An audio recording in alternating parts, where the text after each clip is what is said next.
Na kami dun sa tok-tok ng blueberries. Ay, ano ito, Doris? Ate Doris, blueberries? Berries Farm. Ng Berries Farm. Ayan, oh. Oh, gusto niya pa daw ng isang solo, ng solo picture. The Berries Farm, Davao del Sur. Walang orang. Hindi ako lang. Ma'am, doon na lang kumita ko pa. There's...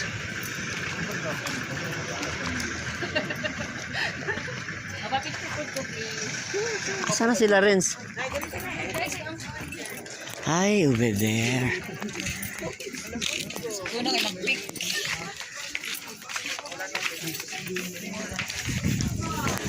Ito yung sabi nila na makikita mo yung whole city of Digos. Asan ang Digos? Ayan, oh. Ayan, oh. Ayan, oh.